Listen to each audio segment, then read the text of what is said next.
이혼 1인 가구는 이기적이다. 너는 개인주의적이야. 필연적 혼자의 시대라는 건, 그러니까 나는 가난하지 않기 때문에 그러한 위험에서 벗어난 존재라고 생각하면 안 되고, 혼자 살다가 또 교통사고로 혼자 죽게 돼서 혼자 장례식을 하는 상황이 된 거예요. 인간의 죽음과 삶에 대해서 굉장히 갑자기 눈물이 날라 그러네.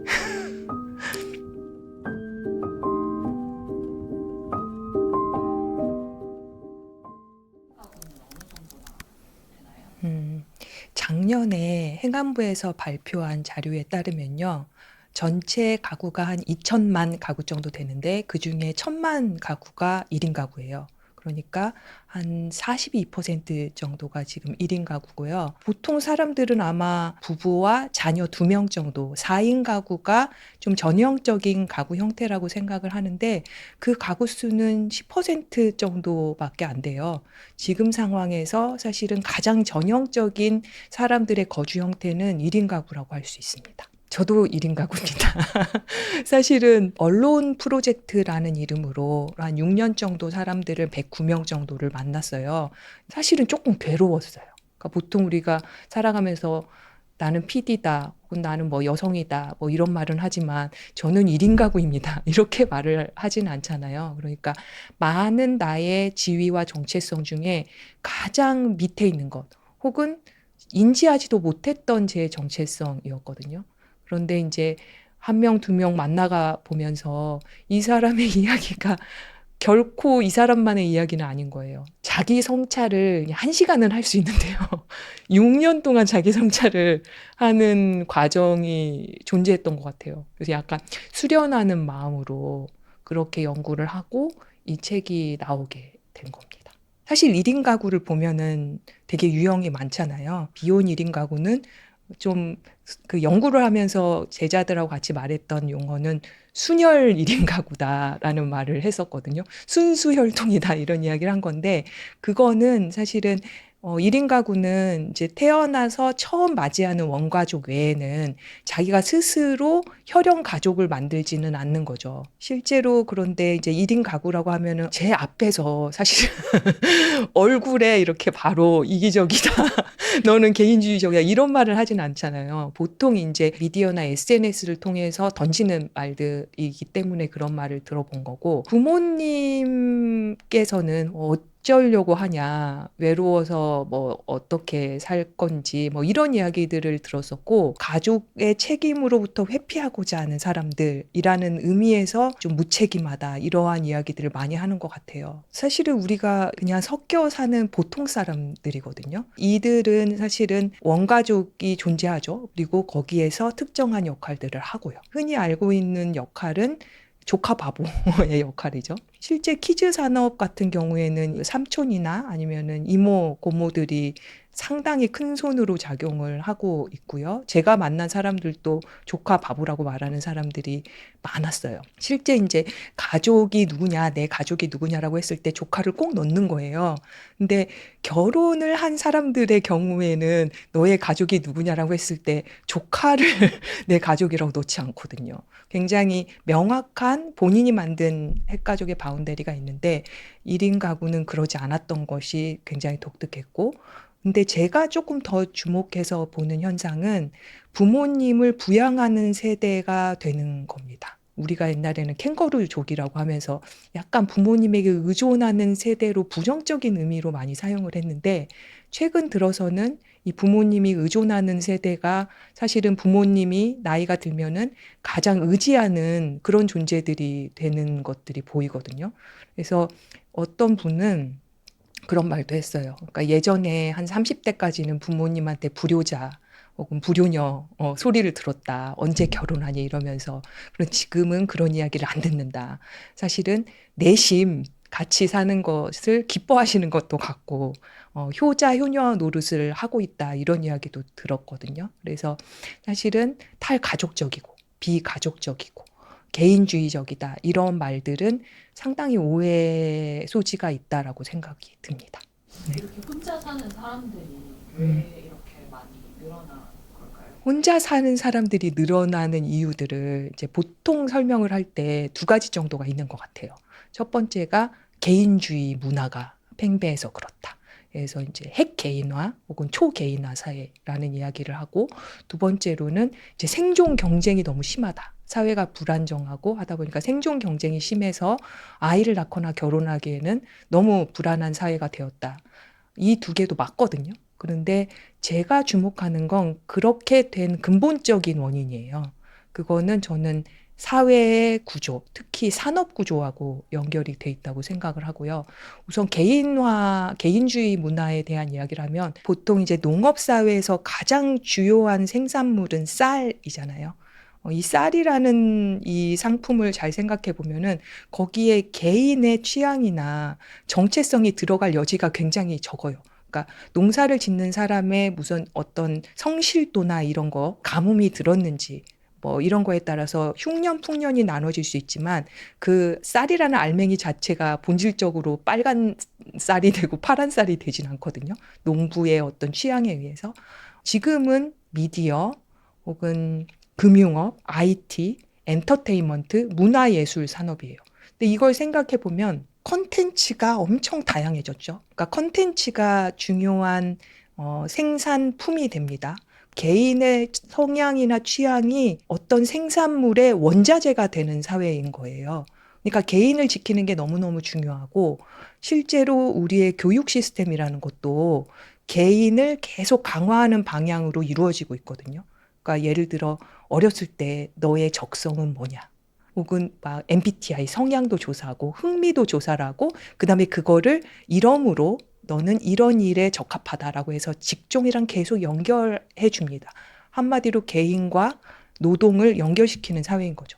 그런 사회에서 우리가 개인주의 문화라는 거를 문제시할 수 있을까? 어쩌면은 지금의 후기 자본주의 사회, 후기 산업 사회에서는 개인주의라는 것은 사실은 이 사회의 소비와 생산이 돌아가게 만드는 가장 원천적인 동력일 수 있다는 겁니다.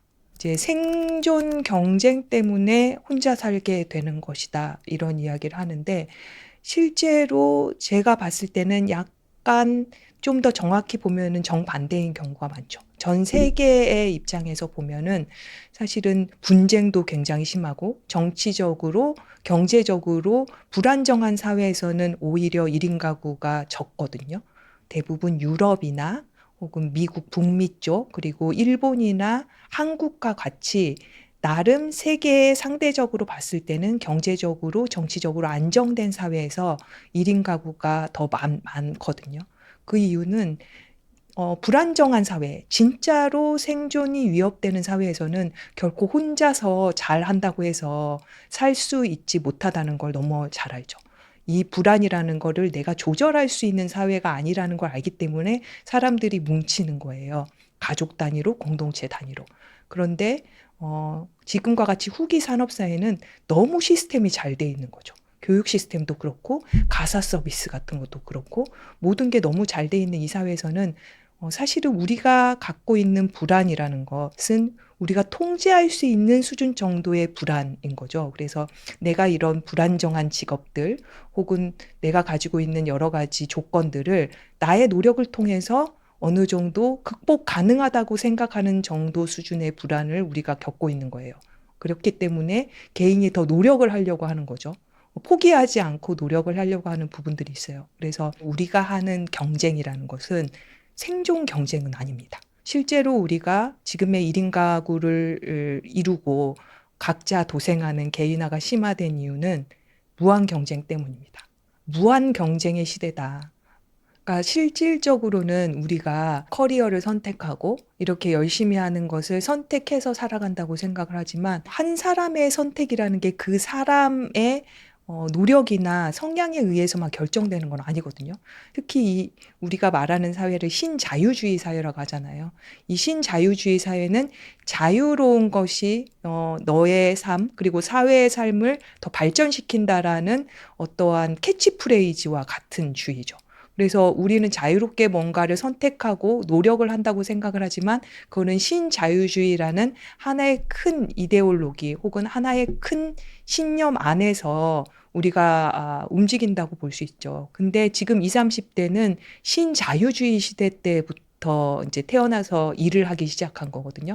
그리고 나의 지금의 직장이 평생 직장이 되지 않을 거라는 걸 너무 잘 알고 있기 때문에 내가 이 직장을 나가게 됐을 때 내 자신의 커리어를 지켜야 하는 거죠.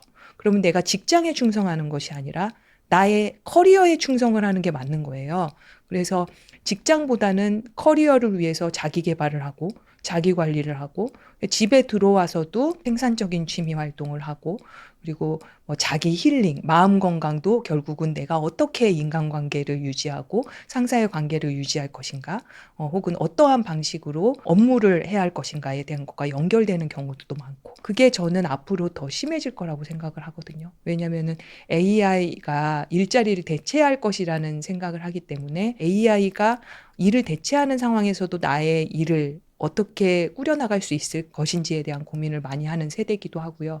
그러니까 솔로프리너라는 말이 생겼습니다. 1인 기업가라는 뜻이고 아마 대부분의 사람들은 직장에서 일을 하지 않고 솔로프리너로 살아가게 될 거예요. 그러면 자기가 창업을 하고 살아가지만 한마디로 프리랜서로 살아간다는 말입니다. 그러면은 직장에서 안정적으로 있을 때보다 훨씬 더 많이 일을 하고 노력을 해야 하고 밤낮 없이 기업 경영을 해야 하는 상황이 되는 거죠. 자기를 개발하고 자기를 관리하고 혹은 자기를 힐링하는 것 그 자체는 문제가 되지 않을 수 있어요. 그런데 그것이 자기 자신을 깎아먹는 일이 될 정도로, 그러니까 자기를 착취하는 수준까지 나가게 되는 경우들이 많아지기 때문이에요. 그러니까 예를 들어서 인간은 그 여가 시간에 휴식을 해야 하는 몸을 가지고 있는 존재입니다. 기혼인 가구들은 잠 잘 때 자야 돼요. 9시면은 불을 끄고 아이를 재워야 하는 상황이 존재하거든요.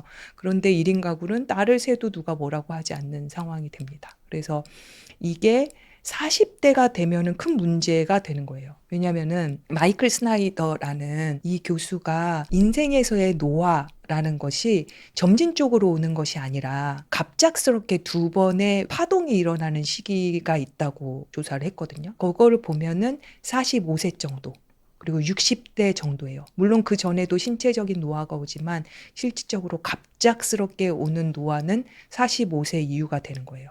그러니까 그 전까지는 열심히 일하고 이런 부분들이 크게 무리가 되지 않은데 40세 이후가 되면은 내가 기존에 했던 그 모든 착취들이 청구서로 날라오는 시기가 40대가 되는 거예요.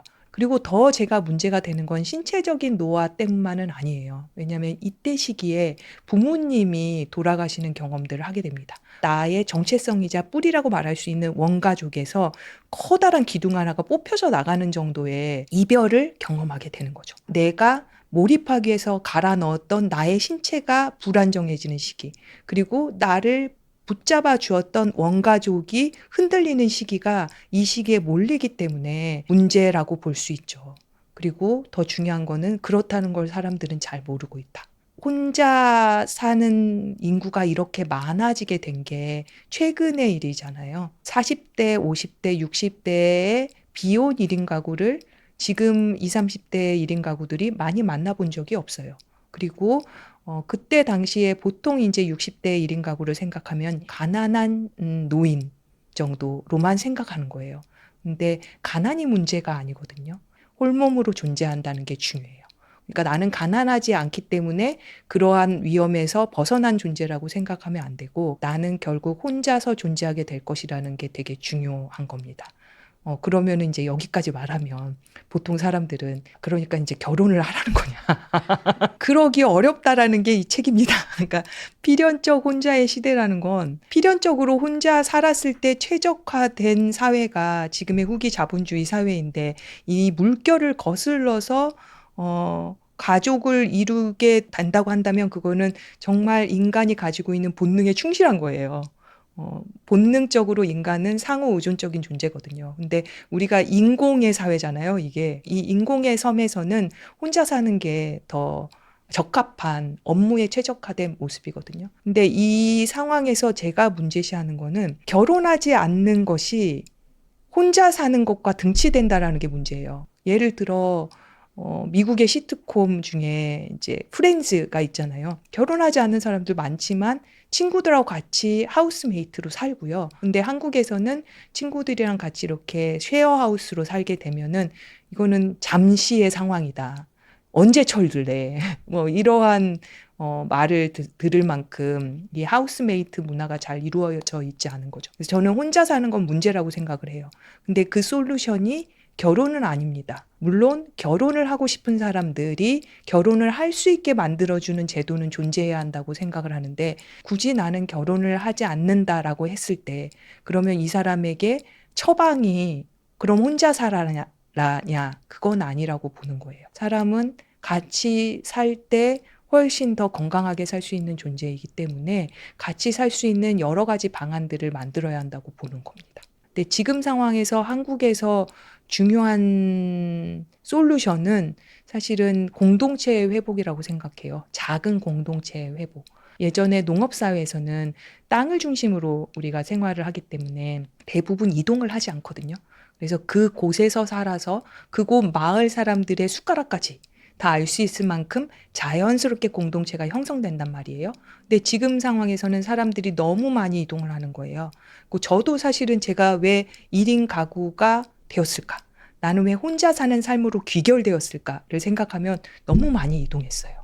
실제로 서울로 공부를 하러 왔고, 그리고 유학을 갔고, 또 와서 또 바로 서울로 내려가지 않고 지방에서 자리를 잡았었고, 그리고 다시 서울로 올라오고, 이 모든 과정에서 나의 삶이 정착될 때까지 사실 결혼이 그렇게 중요한 이슈가 되지 않았던 것들이 있는 거거든요. 그러니까 이러한 이동하는 삶이 많아진 상황에서는 공동체를 이루기가 굉장히 힘든 것 같아요. 그래서 제3의 장소가 필요한 거고, 이 제3의 장소는 제이 올든버그라는 사회학자가 사용한 용어거든요. 집이라는 공간과 제1의 장소, 그리고 일터라는 제2의 장소가 아닌 인간에게는 제3의 장소가 필요하고, 이 장소는 지역의 공동체들입니다.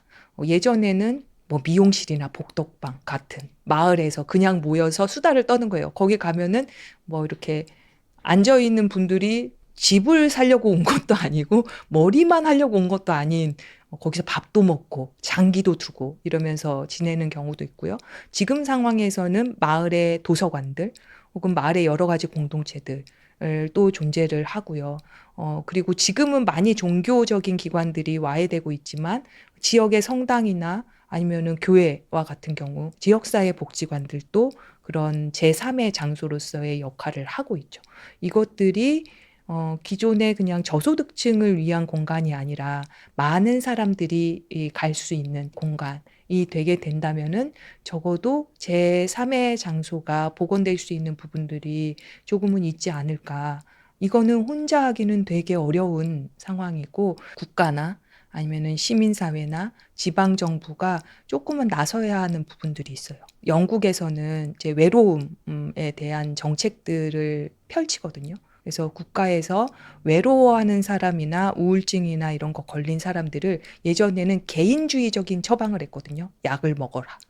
운동을 해라. 뭐 이런 거였는데 최근에는 사회적 처방이라는 말을 사용을 해요. 사회와 함께 연결될 수 있는 방식으로 그 사람에게 치유의 방식을 제공하는 거죠. 그래서 그게 링크 워커라고 연결해주는 그런 자원봉사자나 사회복지사들이겠죠. 이런 사람들이 존재를 해서 고립이나 이런 부분들에 어려움이 있는 사람들을 사회의 여러 가지 동아리나 모임과 연결시켜주는 것. 그리고 각각 지역에서의 마을 공동체나 지역 공동체를 소생시키는 작업들을 하고 있죠. 나의 삶을 딱 보면은 집, 직장, 집, 직장을 반복해서 왔다 갔다 하죠. 학생인 경우에는 집, 학교, 그리고 그 중간에 가끔 소비를 하기 위한 상업지구에 갔다가 다시 집, 직선의 삶이에요. 그렇기 때문에 이 둘 중에 하나가 흔들리게 되면은 이 사람은 점으로 남게 되는 삶을 살게 되는 거예요. 한 곳에 갇히는. 그리고 1인 가구는 직주 근접이기 때문에 일과 집의 이 선이 더 짧아요.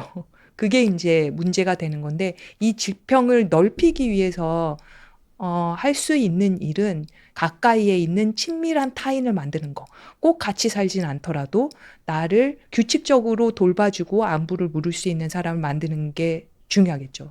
혼자서 할 수 있는 것이 뭐냐라고 말했을 때는 사회적인 존재감을 찾는 거예요.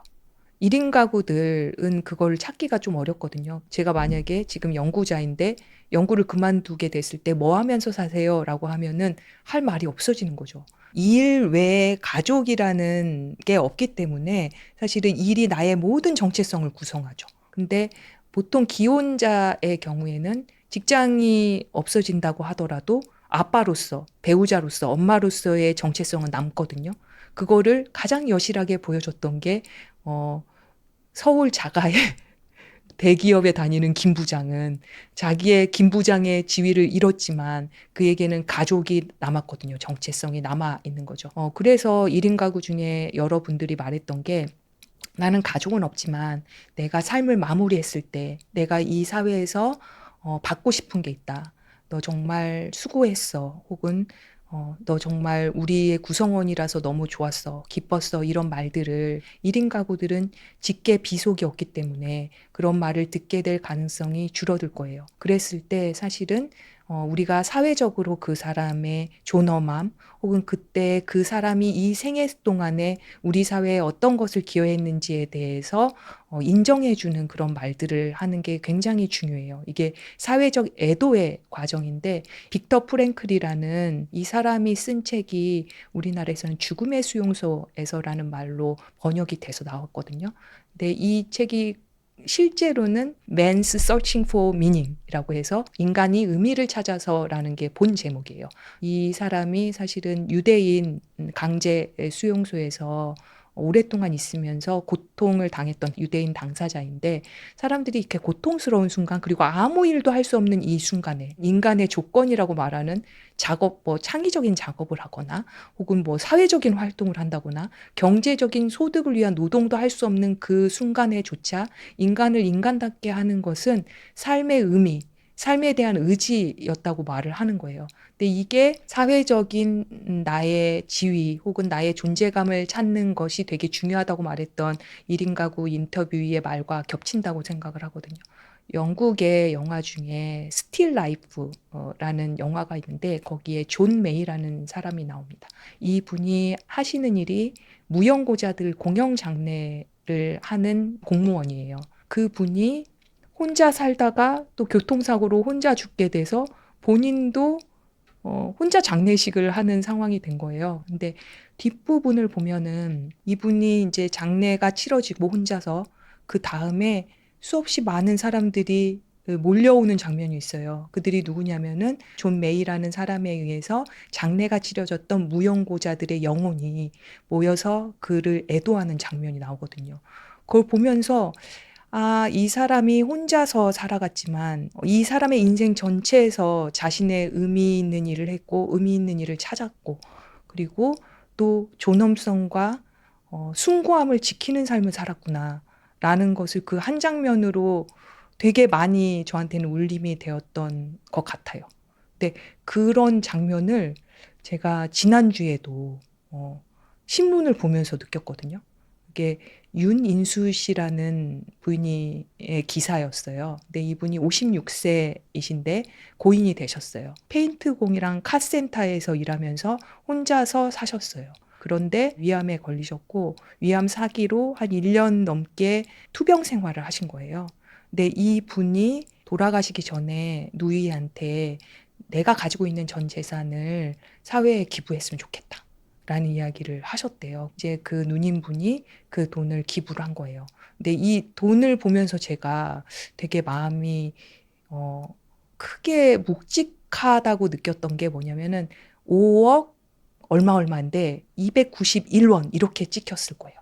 100단위, 뭐 10만 단위, 만 단위로 떨어지는 돈을 기부하는데 이 분의 돈은 291원까지 찍히는 거예요. 그 말은 자기의 모든 걸 남김없이 드렸다는 거거든요.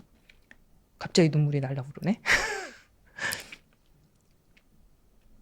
평생 아끼면서 자기를 위한 사치는 하나도 하지 않았고 그리고 자기가 했던 사치는 제일 마지막에 1인실을 사용하게 된 것. 화려한 삶을 살지는 않았어요. 근데 저는 인간의 죽음과 삶에 대해서 굉장히 묵직하고 깊이 있는 메시지를 남겼다고 생각이 들거든요.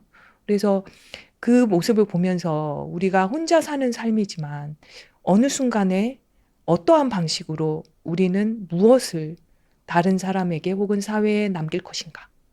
이 문제를 우리가 고민했으면 좋겠어요. 그리고 사실 이분은 고독사를 한 건 아닙니다. 근데 보통 이제 고독사에 대한 기사를 보면은 그냥 이 사람이 언제 어떻게 발견됐고 어떠한 모습, 얼마나 악취가 났는지 이런 이야기들이 많이 쓰이거든요. 근데 이분 기사는 앞으로 우리가 혼자 사는 사람의 죽음을 맞이할 때 이런 방식으로 쓰여졌으면 좋겠다는 방식으로 쓰여졌어요. 그러니까 이 사람이 어떻게 태어났고 어떠한 삶을 살았으며 이 사회에 어떤 의미를 남겼는지로 이 사람에 집중하는 그런 기사였어요. 물론 이분이 여러 가지 거금을 기부했기 때문에 그런 기사를 썼기도 하겠지만 거금을 기부하지 않더라도 이 세상에 사는 사람들은 어떠한 방식으로든지 이 사회에 영향을 미치고 기여를 하는 경우가 많죠. 그것에 집중해서 기사를 써주는 것이 혹은 미디어나 아니면 사람들이 그 부분을 애도하는 것이 인간이 가져야 할 가장 중요한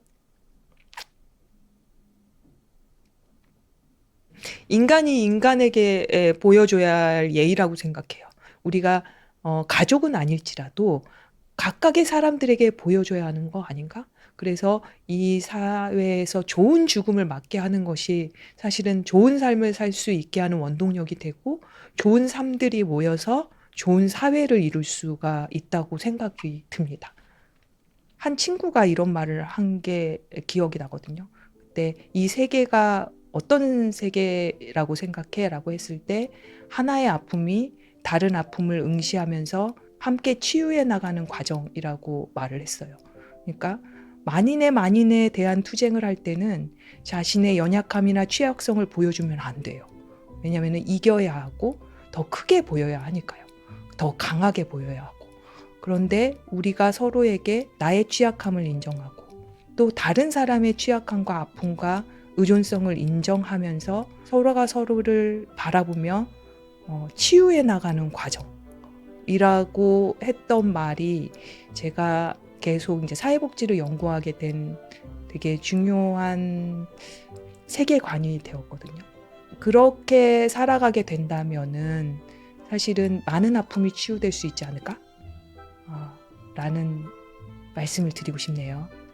우리가 살아가면서 어떤 사람들을 만날 때 사실은 되게 즉흥적으로 그냥 오늘에 대한 대화만 하고 있는 것 같아요. 질문을 할 때도.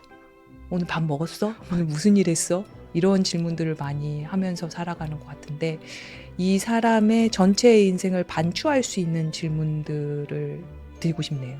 그동안 어떻게 살아오셨나요? 그 질문을 드리고 싶고요. 지금 누구랑 연결되고 싶으신가요? 지금 누구랑 연결된 채 살아가십니까? 지금 당신은 당신의 삶과 죽음에 대한 의미를 찾아가고 계신가요?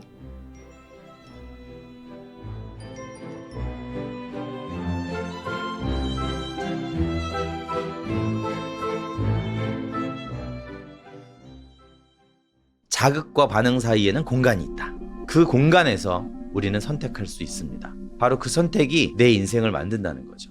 그 공간에서 우리는 뭘 근거로 행동을 선택할까요? 저는 그게 바로 마음 읽기라고 생각합니다. 내 안에 올라오는 감정을 파괴로 쓰지 않고 이해로 바꾸는 연습이고 그 연습이 반복될 때 내 행동이 바뀌고 행동이 바뀌면 그게 태도가 됩니다. 삶은 선택할 수 없을 때가 많지만 태도는 우리가 선택할 수 있거든요.